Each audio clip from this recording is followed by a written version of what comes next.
इफिसियों की किताब में जाएंगे, 6ठा अध्याय वचन 1 से लेकर 4 तक हम लोग पढ़ेंगे। मैं पढ़ता हूँ, पढ़ रहे कोई? पढ़ो। हाँ पढ़िए। हे बालकों, हाँ प्रभु में अपने माता पिता के आज्ञाकारी बनो। ना क्या कहता है? हे बालकों, प्रभु में अपने माता पिता के आज्ञाकारी बनो, क्योंकि वो उचित है। क्योंकि यह उचित है। हाँ अपनी माता और पिता का आदर कर, हाँ। ये पहली आज्ञा है। क्या है ये? पहली हाँ? आज्ञा। माता पिता का आदर करने के लिए सबसे पहले बच्चे के लिए आज्ञा है। हाँ जिसके साथ प्रतिज्ञा भी है। ना इसके साथ क्या है? प्रतिज्ञा का मतलब क्या है? ना वाचा, ना जो आपसे उसने वादा किया है। प्रतिज्ञा का मतलब है वादा किया है आपके लिए कि तेरा भला हो। हाँ और तू धरती पर बहुत दिन जीवित रहे। हाँ हे बच्चे वालों, हाँ अपने बच्चों को रिस ना दिलाओ, हाँ। परंतु प्रभु की शिक्षा और चेतावनी देते हुए उनका पालन पोषण करो। आइए इन वचनों के लिए प्रार्थना करते हैं। प्रभु यीशु मसीह हमारी प्रार्थना है, परमेश्वर जो हम वचनों को सुना है, प्रभु यीशु मसीह हमारी प्रार्थना है कि आप पवित्र आत्मा के द्वारा हम सभी से बातें करें और हम सभी को सिखाओ। प्रभु यीशु इस दिन के लिए प्रभु ये प्रार्थना यीशु के नाम में मांगते हैं, आमीन। हालेलुया। प्रभु की स्तुति हो। अंदर आवाज आ रहा है मेरा? सत्यम आवाज आ रहा है? हालेलुया। प्रभु की स्तुति हो ना। आज कौन सा दिन है? क्या है? Mother day. और हिंदी में क्या बोलते हैं? माताओं का दिन ना। माताओं का दिन बहुत अच्छा दिन परमेश्वर ने हमें और आपको दिया। और एक ही चीज है, परमेश्वर ने इस दुनिया में कितने लोगों को बनाया पहले? हाँ? आदम को सबसे पहला पुरुष को परमेश्वर ने बनाया। उसके बाद में ना परमेश्वर ने वहां पर उत्पत्ति की किताब में जब आप पढ़ते हो तो वहां पर लिखा है कि आदम का अकेला रहना अच्छा नहीं। अतः परमेश्वर ने क्या कहा ना, मैं इसके लिए क्या बनाऊंगा? एक सहायक बनाऊंगा ना। और सहायक वो है जो एक पत्नी ना, एक स्त्री और एक जो ना घर को संभालने वाली ना। और वो कौन है ना? वो आपके साथ हमेशा साथ में रहने वाली ना। परमेश्वर ने आदम को जब बनाया, पहला पुरुष और पहला स्त्री ना। इंसान सोचता है कि आदम पुरुष और स्त्री ना कहाँ से आए, संसार के लोगों को पता नहीं। और आपको और हमें पता है कि परमेश्वर ने सबसे पहले मिट्टी लेकर ना पुतला बनाकर आदम को क्या किया? परमेश्वर ने सांस फूका और वो क्या कहा? जीवित प्राणी बन गया। और उसके बाद में परमेश्वर ने उसके लिए एक सहायक बनाया। ये सहायक और पति और पत्नी का जो सबसे पहला जो शादी का जो ना, आज हम लोग देखते हैं एक लड़का एक लड़की का शादी होता है ना। एक पति और पत्नी के रूप में वो अपने जीवन को जीते हैं। ये पहला परमेश्वर ने ना जोड़ा को बनाया। और हर एक लोगों को परमेश्वर ही ना उस जोड़ा को बनाता है। और आदम और हवा को जो जैसे परमेश्वर ने बनाया वैसे ही ना एक पुरुष और एक स्त्री को परमेश्वर ने बनाया, ताकि वो क्या करे ना अपने जीवन में और अपने परिवार में, अपने घर में वो अपने जीवन को क्या करे ना जिए और परमेश्वर के साथ अपने जीवन को ना इस संसार में रहे। और एक ही चीज है ना, जो हम लोगों ने इस इफिसियों किताब में वचन को सुना, कहता है हे बालकों, प्रभु में अपने माता पिता के क्या करो? आज्ञाकारी बनो। और क्या कहता है? क्योंकि यही उचित है। क्या है ये ना? माता पिता का क्या करना है? आज्ञाकारी। एक बच्चे को माता पिता का आज्ञाकारी बनने के लिए उसे क्या करना है ना उसकी बातों को सुनना ना, उसकी बातों को मानना। और 2 में कहता है अपनी माता और पिता का क्या कर? आदर कर, यह पहली आज्ञा है। क्या है ये ना? एक बच्चे के लिए ना पहली आज्ञा है जो क्या कहा ना, उसकी आज्ञा का पालन कर। और कहता है जिसके साथ प्रतिज्ञा भी है ना। कहता है कि परमेश्वर का वादा भी है। और 3 में हमने सुना कि तेरा भला हो और तू धरती पर बहुत दिन जीवित रहे ना। क्योंकि माता पिता का जो आदर करते, उनका सम्मान करते, बाइबल हमें सिखाता है कि बहुत दिन तक वो क्या हो, उसकी आयु ना बढ़ती जाए। बहुत दिन तक क्या रहे हो? तो जीवित रहे। और एक ही चीज है ना, इस माताओं के दिन में जो हैप्पी मदर डे ना इंग्लिश में कहा जाता है, और हिंदी में ना महिला माता दिवस जो हमने सुना। और जो इन बातों को जो हम शुरुआत कर रहे हैं इसका शुरुआत कहाँ से हुआ ना? मूसा को जब परमेश्वर ने ना जो वाचा दिया, जो आज्ञा दिया, कितनी आज्ञा थी? 10 आज्ञा में से ये दूसरी आज्ञा है ना। निर्गमन का 20 अध्याय वचन 12 में जब पढ़ते हो तो वहां पर लिखा है, तू अपने पिता और माता का क्या करना? आदर करना, जिससे जो देश तेरा परमेश्वर यहोवा तुझे देता है उसे तू बहुत दिन तक रहने पाएगा। हालेलुया।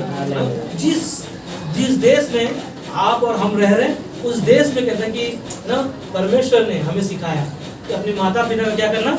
आदर करना, और वही आपके लिए क्या है ना? रास्ता। आप सोच सकते हो कि एक माँ का शब्द क्या है ना? माँ का शब्द बहुत प्यार है ना, प्यार भरा है ना। कभी किसी को चोट लगता है तो कैसे, किसको याद करता है? पड़ोसी को। हाँ, आई माँ, जब ज्यादा चक्का लग जाता है, आई माँ ना। हमेशा कई बार आप जब बीमार होते हो ना, आपका माँ ने आपका सेवा किया है, आपके लिए ना उसने दुख उठाया है, और वो दुख जब आपको कभी जब दुख में पड़ते हो और उस समय है ना आप अपनी माँ को याद करते हो कि हाँ है ना, मेरी माँ होती तो ना मैं ये दुख से गुजरती नहीं ना। हम कई बार ना उन चीज़ों को सोचते हैं। मगर एक माँ का जीवन आप देखो ना, एक माँ जब अपने बच्चे को जन्म देती है तो 9 महीना ना अपने बच्चे को क्या करती है ना, 9 महीना अपने बच्चे को लेकर घूमते रहती है, और घूमते घूमते क्या करते ना, तो कभी कभी पेट में लात मारता है ना, पता है आप लोगों को ना, माँ लोगों को पता होगा ना। कई बार आपके बच्चे ना पेट में रहकर वो लाते मारते हैं, और जब वो जन्म 9 महीना जब पीड़ा ना तकलीफ उठाकर जब अपने बच्चे को जन्म देती है वो माँ, और वो दर्द से जब गुजरती है वो बहुत भयानक होता है। तो बाइबल में लिखा है ना कि जब एक बच्चे को जब तू जन्म देगी वो पीड़ा से तुझे क्या होगा? गुजरना होगा। उत्पत्ति की किताब में लिखा है कि जब तू बच्चे को जन्म देगी तो तुझे क्या होगा? वो पीड़ा से गुजरना होगा, वो तकलीफों से गुजरना होगा ना। मगर एक ही चीज़ है, परमेश्वर ने ना उन माँओं के लिए वो जीवन दिया। मगर माँ का जीवन आप देखो, जब बच्चा जब जन्म होता है उसके पास जब गोदी में वो आता है, वो बच्चे को कैसे खिलाती है ना, उसका कैसा उसका जीवन होता है ना। छोटा सा बच्चा ना उसको जब लेकर वो अपने गोदी में लेकर है ना रखती है तो उसका प्रेम है ना उसके अंदर से दिखाई देता है। और वो बच्चा बेशक है ना, कई बार आपने देखा बच्चा अगर रोता रहेगा अपने माँ के पास जब आ जाता है वो क्या हो जाता है? चुप हो जाता है। कारण क्या है? उसको 9 महीना वो बच्चे को क्या किया है ना, पाला है अपने गर्भ में, उसने रचा है। अभी हम लोगों ने गीत को सुना ना, तो गर्भ में ना बच्चे को हमें तो ना उसमें पाला गया, और परमेश्वर ने कैसे हमारे आपके लिए किया। और कई बार आपने देखा ना बच्चे का जीवन, जब आपने देखा होगा कई बार रात को ना सुसु कर देता है ना, माँ क्या करती है? नींद में होने के बाद बच्चे को खसका देती है और खुद उस जगह पर लेट जाती है ताकि उसको क्या ना हो, बुखार ना हो, बीमार ना हो। कैसे अपने बच्चों को संभालती है एक माँ के विषय में हम देख सकते हैं। माँ को ना, माँ जब बच्चे को बड़ा करती है, जब बड़ा हो जाता है ना, उसके लिए खेलने के लिए बहुत सारी चीज़ें को प्रबंध करते हैं। पिता माँ, हम माता और पिता मिलकर जब दोनों बच्चों को ना बड़ा करते हैं ना, उनके लिए जब स्कूल जाता है, उसके बाद में कॉलेज जाता है, कॉलेज के बाद में क्या है, उसका शादी हो जाता है ना, अच्छा काम करता है और बड़ा होता है ना। हम देखते हैं कैसे बड़े होते हैं। मगर आपको पता है परमेश्वर कहता है कि जब तू अपने माँ के पेट में था तभी मैंने तुझे क्या किया? चुन लिया। Hallelujah, hallelujah. हम तालियां बजा सकते हैं। जब हम माँ के पेट में थे तभी प्रभु यीशु ने हमें चुना, ताकि हम इस संसार में क्या थे ना, खोए हुए थे, भटके हुए थे और अंधकार में थे। हम नहीं जानते थे कि यीशु मसीह हमारा ना उद्धार करता है, यीशु मसीह हमारे जीवन को बचाने वाला है, यीशु मसीह हमारे लिए वो ज्योति बनकर आया ना। देखिए ना, यीशु मसीह स्वयं एक मरियम वो स्त्री थी जो धर्मी थी, और उसने जब उसका यीशु के साथ जब मंगनी हुआ उस समय ना वो मरियम ने भयभीत हो गई, डर गई कि मैं कैसे है ना एक बच्चे को जन्म दे सकती हूँ। जब स्वर्गदूत उसके पास आकर कहा कि तू उद्धार करता यीशु मसीह को जन्म देने वाली है, और स्वर्गदूत ने जब उसकी बातों को सुना, मरियम ने जब स्वर्गदूतों की बातों को सुना और उसने क्या किया ना, वो निर्णय लिया। मुझे पता है मरियम कौन थी? मरियम एक धर्मी स्त्री थी और वो परमेश्वर का भय मानने वाली और परमेश्वर की इच्छा पर चलने वाली। और परमेश्वर ने क्या किया, मरियम को चुना कि एक बालक को उत्पन्न होगा और वो क्या होगा ना, पूरे संसार का, जगत का पाप अपने ऊपर लेकर हमारे आप का उद्धार का कारण बनेगा और हमारे आप के लिए ना वो मार्ग बनाएगा जो हमें पता नहीं था। मगर यीशु मसीह उस मरियम के द्वारा इस दुनिया में क्या हुआ ना, जन्म लिया। मगर बाइबल में लिखा है कि धन्य है वो स्त्री जो ना परमेश्वर के पुत्र को क्या किया ना, जन्म दिया। और धन्य है वो स्त्री के बारे में बाइबल में लिखा है कि धन्य है वो स्त्री जो तेरे स्तन को उसने पिया ना।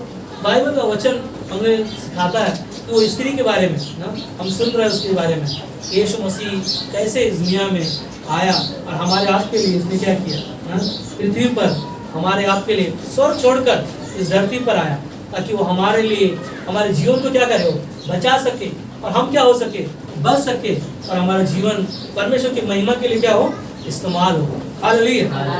यशायाह किताब में 48:17 में कहता है, यहोवा जो तेरा छुड़ाने वाला है वो इज़राइल का पवित्र है, वह यूं कहता है, मैं ही तेरा परमेश्वर यहोवा हूँ जो तुझे तेरे हाथ से तेरे हाथ के लिए शिक्षा देता हूँ और जिस मार्ग से तुझे जाना है ना उसी मार्ग पर तुझे ले चलता हूँ। हालेलुया।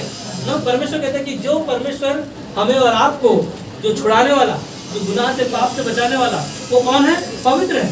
और वो कहता है कि जिस मार्ग पर मुझे चलना है उस मार्ग पर क्या करता है, वो शिक्षा देता है, समझ देता है, बुद्धि देता है, ज्ञान देता है ताकि हम क्या हो ना, समझ सके हर एक बातों को। क्योंकि बाइबल में लिखा है कि अगर तुम बुद्धि की घटी हो तो तुम्हें क्या करना है ना, परमेश्वर से मांगो कि तुम्हें ना उस घटी को क्या हो, वो पूरा हो सके। और एक ही चीज़ है ना, जब आप और हम यीशु मसीह पर विश्वास करते हैं, जो छुड़ाने वाले परमेश्वर पर भरोसा रखते हैं, और वही हमारे लिए क्या करता है ना वो रास्ता बनाता है, वही हमारे लिए उपाय करता है। पहला यूहन्ना 5वां अध्याय वचन 3 में ना हम पढ़ते हैं, वहाँ पर पहला यूहन्ना 3 अध्याय वचन 3 और 4।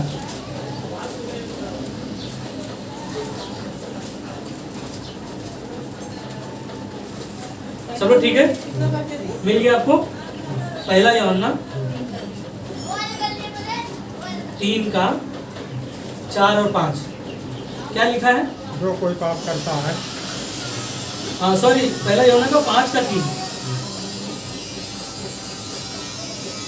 हाँ पढ़िए। क्योंकि परमेश्वर से प्रेम रखना यह है कि हम उसके आज्ञाओं को माने ना, क्योंकि परमेश्वर से प्रेम रखना यह क्या है ना, हम उसकी आज्ञा को क्या कर रहे हैं ना, माने।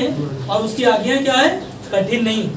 क्या कठिन है उसकी आज्ञा ना? अगर परमेश्वर आपसे प्रेम करता है तो उसकी आज्ञा को क्या करना है, मानना है, उसका पालन करना है। हाँ आगे 4 में, क्योंकि जो कुछ परमेश्वर से उत्पन्न हुआ है वह संसार पर जय प्राप्त करता है ना, क्या करता है, क्योंकि जो कुछ परमेश्वर से उत्पन्न हुआ है वो संसार पर क्या करता है, जय प्राप्त करता है। हम कहाँ से जन्म में हुए हैं, कहाँ से हमारा जीवन मिला है ना, परमेश्वर से हम उत्पन्न हुए। और वो कहता है कि, और क्या कहता है आगे, हमारा विश्वास है संसार पर जय पाने वाला कौन है। हाँ क्या कहता है, वह विजय जिससे संसार पर जय प्राप्त होती है, हमारा क्या है, ये विश्वास है ना। जय पाने वाला यीशु मसीह है और उसके नाम पर आपने क्या किया है, विश्वास किया है। और विश्वास ही से आपका क्या हुआ, उद्धार हुआ। आपको क्या मिला, नया जीवन मिला। क्योंकि जो प्रभु में है वो कौन है, नई सृष्टि है, पुरानी बातें क्या हो गई, बीत गई ना। प्रभु यीशु मसीह ही हमारा उद्धार करता है ना।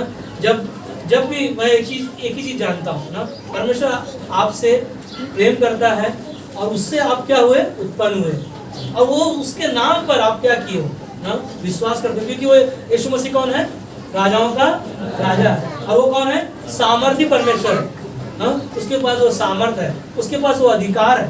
आप जब बीमार होते हो या कोई ना दुष्ट आत्माएं आती हैं, वो अधिकार आपको दिया। कौन सा अधिकार दिया, सांपों और बिच्छुओं को रौंदने का। और क्या है ना, शैतान की सारी शक्तियों पर क्या किया आपको, वो अधिकार दिया है। और वो अधिकार से जब आप प्रार्थना करते हो तो दुष्ट आत्मा क्या करती है, आपकी बीमारियां क्या करती हैं, आपकी पीड़ाएं क्या करती हैं। आवाज नहीं आ रहा है? हाँ, क्या हो जाती है ना? आप जब प्रार्थना करते हो विश्वास से तो क्या होती है ना, वो क्या होती है, ठहरती नहीं है। आपकी पीड़ाएं हो, चाहे कोई भी समस्या ना हो, क्यों ना हो, क्योंकि प्रभु ने खुद कहा कि अपनी सारी चिंता क्या करो ना, मुझे दे दो, क्योंकि मुझे तुम्हारा क्या है, ध्यान है। प्रभु यीशु मसीह आपसे वो प्यार करता है, वो आपसे, वो आपको कभी नहीं छोड़ेगा। इसीलिए है ना, अपने माता पिता होने के नाते अपने बच्चों के लिए हमेशा क्या करो, प्रार्थना करो, है ना। अपने बच्चों के लिए हमेशा क्या करो ना, उनके लिए भेंट लेकर आओ, है ना। हम लोग देखते हैं बाइबल में अय्यूब अपने बच्चों के लिए क्या करता था, हर दिन वो प्रार्थना करता था, हर समय वो क्या करता था ना, भेंट चढ़ाता था। कारण क्यों? क्योंकि उनके बच्चे क्या ना हो ना, पाप में न जाए, बुराई में न जाए ना। उस जमाने की बात बता रहा है अय्यूब ना, इस जमाने में कितना पाप है संसार में ना, बहुत पाप से भरा हुआ है। और पाप का सजा क्या है ना, मौत है। मौत क्या करता है ना, शैतान नहीं चाहता कि ना आपके बच्चे कलीसिया में आए, परमेश्वर के वचन को सुने। शैतान चाहता है कि आज की तारीख में बहुत सारे दोस्त मिलते हैं गलत गलत रास्ते में लेके जाने के लिए, नशा करने में ना, नशा करने में। मैंने देखा एक परिवार को, उसका पिताजी ना शराब पी रहा है, उसकी पत्नी विश्वासी नहीं है, उसके बच्चे ज़्यादा नहीं है, 12 साल 13 साल के लड़के हैं, 3 बच्चे उनको। उनमें से एक बच्चा क्या कर रहा है मालूम है ना, नशा करना चालू किया, गांजा पीने का। अब कौन सा गांजा है ना मालूम है, अफीम जैसे आता है, वाइट आता है ना, मुझे पता चला। और एक ही चीज़ है, हम उनके लिए प्रार्थना कर सकते हैं, और हमें उन बच्चों को बचाने के लिए, आप माता पिता होने के नाते हमारा फर्ज क्या है, अपने बच्चों के लिए प्रार्थना करें। जैसे अय्यूब अपने बच्चों के लिए प्रार्थना करता था ना, भेंट को लेकर आता था। और एक ही चीज़ है ना, एक माता के दिन में ना, हमारा आपका फर्ज है कि हम अपने बच्चों को शिक्षा दें, क्योंकि बाइबल में लिखा है कि ना, हे पुत्रों ना, अपने बच्चों को वो शिक्षा दो जो संसार का नहीं ना, परमेश्वर का शिक्षा दो, परमेश्वर का ज्ञान दो, ताकि वो परमेश्वर की बातों को क्या करे, सीख सके, जान सके, समझ सके, और परमेश्वर का भय उनके अंदर आएगा। क्योंकि जब वो गलतियां करेंगे ना, कई बार आपका बच्चा कॉलेज जा रहा है, स्कूल जा रहा है, जॉब पे जा रहा है, हमें पता नहीं है, और बहुत सारे लोग ना बहाना बनाते हैं, बंक मारना, क्या ऐसे ही क्या बोलते हैं, हाँ आकाश को मालूम रहेगा, बंक क्या बोलते हैं, हाँ बंक पता नहीं ना, बहुत सारे लोग ऐसे करते हैं ना। घर में मालूम पड़ा कि वो ना कॉलेज गया, यहाँ पर जा रहा है ना, दोस्तों के साथ क्या कर रहा है, पिक्चर देखने जा रहा है ना, गलत रास्ते में जा रहा है। पर जब आपका बच्चे माता पिता होने के नाते ना, जब आप परमेश्वर के वचन को सीखा होगा, सुना होगा, और आपने सिखाया होगा ना अय्यूब की तरह, और वो उनका विश्वास में, जब आप परमेश्वर का विश्वास जब उनके अंदर होगा, वो कभी भी ना वो पाप नहीं करेंगे, कभी वो गलतियाँ नहीं करेंगे। एक ही चीज़ है, उनके लिए प्रार्थना करना। एक माता पिता होने के नाते उनके लिए क्या करना, प्रार्थना करना। मगर बाइबल में मैं कुछ स्त्रियों के बारे में ना देख रहा था कि पहली स्त्री पुराने नियम में मैं देख रहा था सारा के विषय में। सारा जो ना कितना उम्र हो गया उसका, 65 उम्र है, और उसके पास संतान नहीं, उसके पास बच्चे नहीं, मगर उसके अंदर क्या है ना, उसके अंदर उसके पास परमेश्वर है। उसका पति जो था अब्राहम, वो परमेश्वर का क्या आज्ञा का पालन करने वाला, और विश्वास में ना, विश्वास का प्रतिज्ञा वाचा जो बांधने वाला परमेश्वर उसके साथ था। और उन्होंने क्या किया ना, नया नियम में अगर पढ़ोगे, इब्रानी का 11 अध्याय वचन 11 में लिखा है, विश्वास से सारा ने अपनी बूढ़ी होने पर भी ना गर्भ धारण करने को ना सामर्थ पाई, क्योंकि उसने प्रतिज्ञा करने वाले का सच्चा जाना था। हालेलुया। जो सच्चा परमेश्वर उसके साथ है ना, प्रतिज्ञा का मतलब है ना, जो जीवन देने वाला, जो वादा करने वाला, जो कभी ना भूलने वाला नहीं, कभी आपको छोड़ने वाला नहीं, कभी आपको निराश करने वाला नहीं ना, वो परमेश्वर उसके साथ था। इसीलिए वो कहता है कि बूढ़ी होने पर भी ना गर्भ धारण करने को क्या पाई, वो सामर्थ पाई, क्योंकि उसने ना क्या कौन है उसके साथ, सच्चा परमेश्वर है। और सच्चा परमेश्वर के साथ ना उसने अपने जीवन को जिया। और परमेश्वर ने ना उसको कितना साल में ना 65 साल में उसको वादा दिया। और अब्राहम 75 साल था, और जब परमेश्वर उसके पास स्वर्गदूत को भेजा कि तेरी पत्नी को एक पुत्र होगा, तो पता है मरियम के पास सारा के पास क्या था ना विश्वास नहीं था। सारा के मन में ना वो हंसी, और अब्राहम को पूछा गया देख तेरी पत्नी ना हंसी, मतलब इसका मतलब क्या ना विश्वास नहीं है क्या। और उसने क्या पाया परमेश्वर से ना, वो जो सच्चा है परमेश्वर, उसने उसके लिए क्या किया ना उपाय किया। एक ही चीज़ है, एक माँ ना जब बच्चे नहीं होते उनके उनसे पूछो उनका दिल क्या है।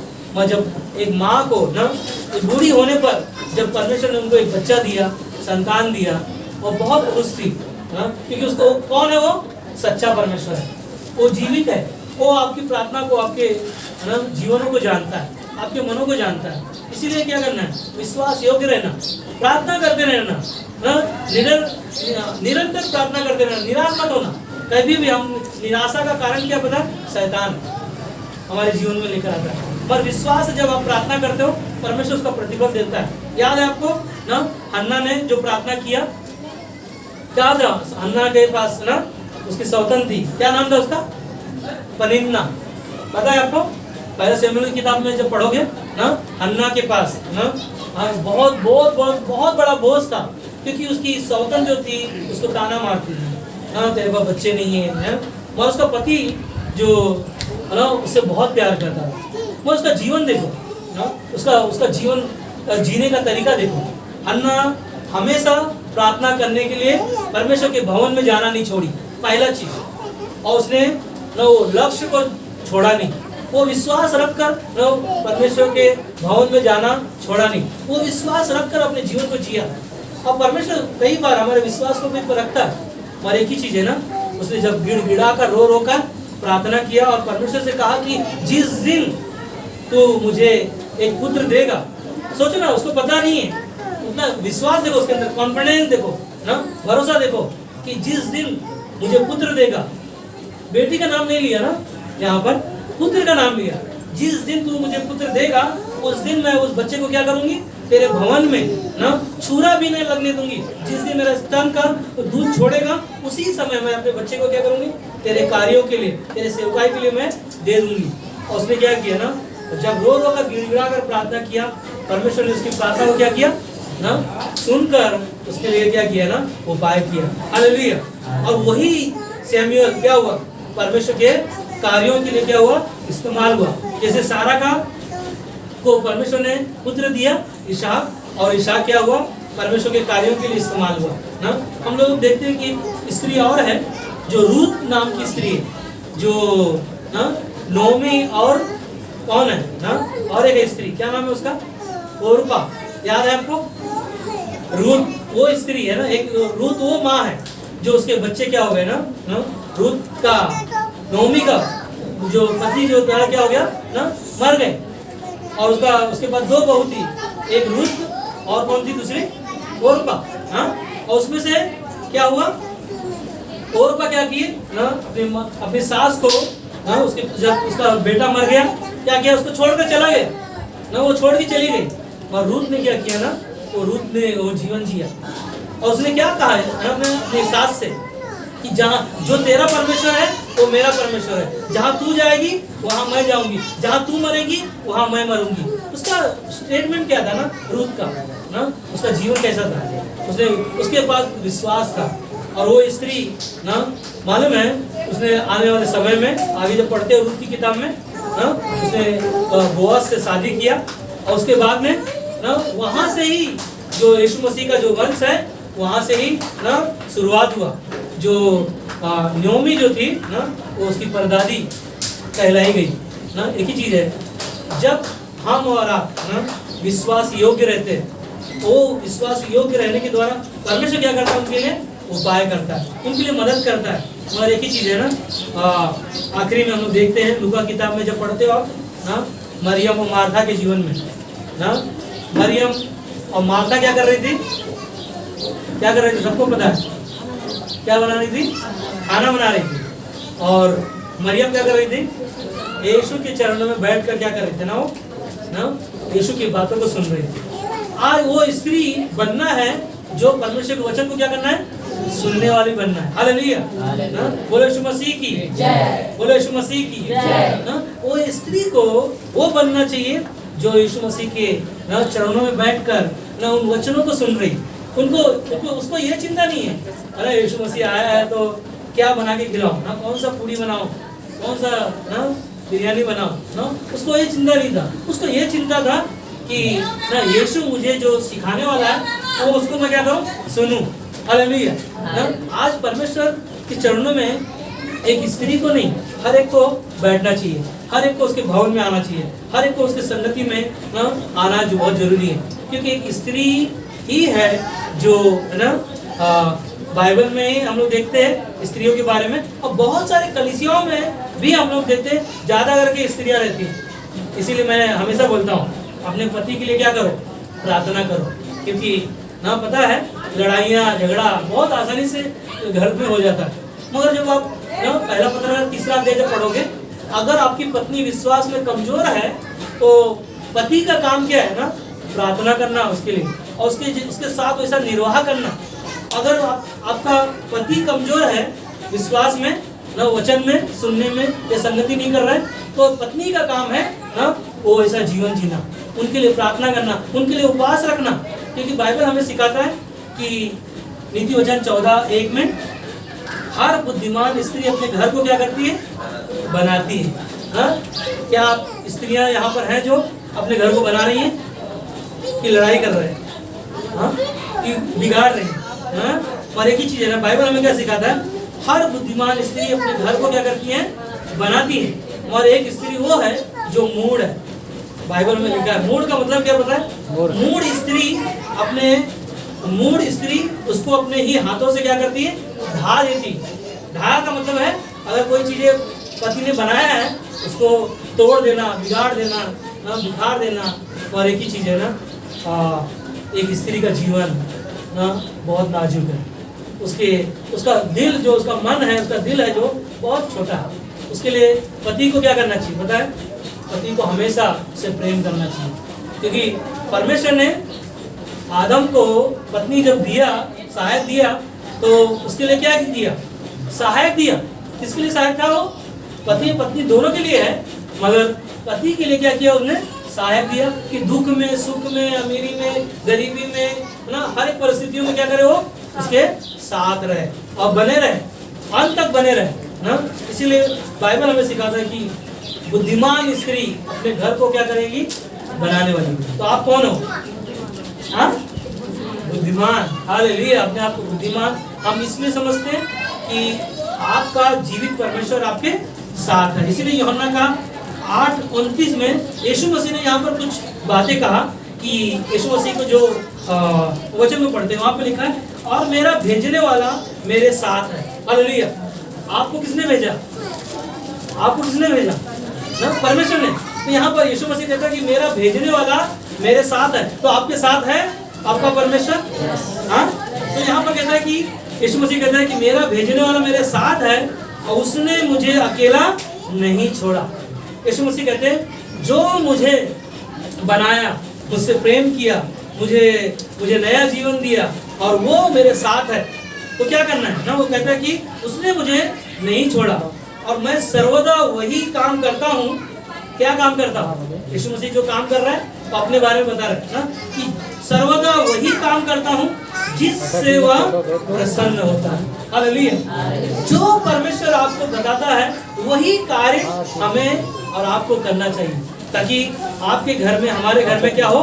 परमेश्वर का प्रेम हमेशा बना रहे। किसी संसार का काम नहीं कर रहे आप ना, आप परमेश्वर का काम कर रहे हैं। क्योंकि परमेश्वर ने आपको क्या किया? इस संसार में ना उसने आपको छुड़ाया और आपको बचाया और आपको नया जीवन दिया। और वही वो कहता है कि जो मेरा भेजने वाला है वो मेरे साथ है ना? हमारा परमेश्वर हमारे साथ है, तो जो वो कहता है वही काम हमें क्या करना है? करना है सर्वदा ना। हम कहता है कि जिस समय वो प्रसन्न होता है ना, जो काम हम लोग करते हैं, और जिस समय वो क्या होता है? प्रसन्न होता है। तो जो काम परमेश्वर ने जो हमें और आपको दिया वो क्या होता है? खुश होता है। आपके कार्यों से खुश होता है, आपके विश्वास से चलने से वो क्या होता है, खुश होता है। आज हमें और आपको इस मदर डे पर ना, इस माता दिवस पर जो इन वचनों को हम स्मरण किया, हम इसको सिर्फ सुने ना, अपने जीवन में क्या करें, इस्तेमाल करें, ताकि परमेश्वर आपको हर समय वो बुद्धिमान स्त्री बनाए और मूढ़ स्त्री नहीं ना। मूढ़ स्त्री क्या करती है पता मालूम है, बहुत सारा उसके बारे में बोलने के लिए है मेरे पास, मगर ना मुझे बोलना नहीं।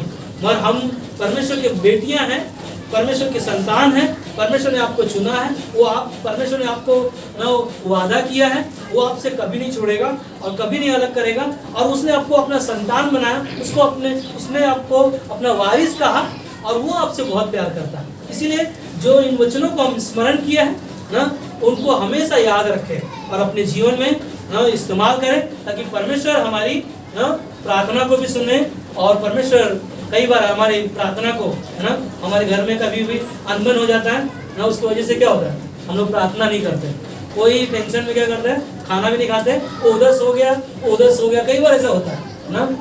मगर क्या है ना, बाइबल में क्या लिखा है, सूरज ढलने से पहले क्या करो ना, आपका मैटर जो है, आपका जो प्रॉब्लम है, आपका जो समस्या है, उसको क्या करो, साफ करो, खत्म करो।